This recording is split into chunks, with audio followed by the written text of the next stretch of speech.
বিশ্বাস করো বন্ধুগণ, যখন ছেলের মায়েরা বলে না আমি কষ্ট করে বেটা বিয়েছি, বেটার কি এমনি এমনি বিয়ে দিয়ে দেবো নাকি? বেটাটাকে আমি এমনি এমনি মানুষ করেছি, বেটার কি আমি এমনি এমনি বিয়ে দিয়ে দেবো? বেটাটাকে মানুষ করতে বুঝি আমাদের একটুও কষ্ট হয়নি? বেটাটাকে কত কষ্ট করে বড় করেছি, লেখাপড়া করি, তারপর কষ্ট করে বেটাটা আমার চাকরি পেয়েছে, আর একটা পরের ঘরের মেয়ে এসে কি বসে বসে খাবে? সেটা কি আর মানা যায়? বেটাটাকে যেহেতু কষ্ট করে মানুষ করেছি, তাই বেটার বিয়ে দেবো। বেটার বিয়েতে খাট, আলমারি, ড্রেসিং টেবিল, 10 লাখ টাকা নগদ, 10 ভরি গয়না, আর ঠান্ডা জল খাওয়ার জন্য ফ্রিজ নেবো না? পরের ঘরের মেয়েরা এসে কি আমার ঘরে এমনি এমনি খাবে নাকি? এই সমস্ত সামান্যই তো জিনিস, নগণ্য জিনিস মাত্র। আর তার বদলে তার মেয়েরা যে সারা জীবন এসে বসে বসে খাবে আর এসে থাকবে তার বেলায়।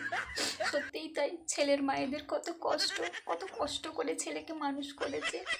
ওদের কষ্ট দেখলে আমার কত কষ্ট হয়, কান্না পাই, চোখ দিয়ে জল ঝরে। ওরা লেখাপড়া শিখিয়েছে, ওরা মানুষের মতন মানুষ করে তুলেছে, আর মেয়ের মায়েদের তো একটু কষ্ট হয় নাই।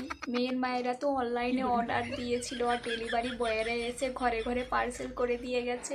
মেয়ের মায়েরা তো মেয়েদেরকে হাওয়াই করে মানুষ করেছে, এমনি এমনি বড় হয়ে গেছে, বানের জলে ভেসে চলে এসছে। কোনো কষ্টই হয় নাই মেয়েদেরকে মানুষ করতে।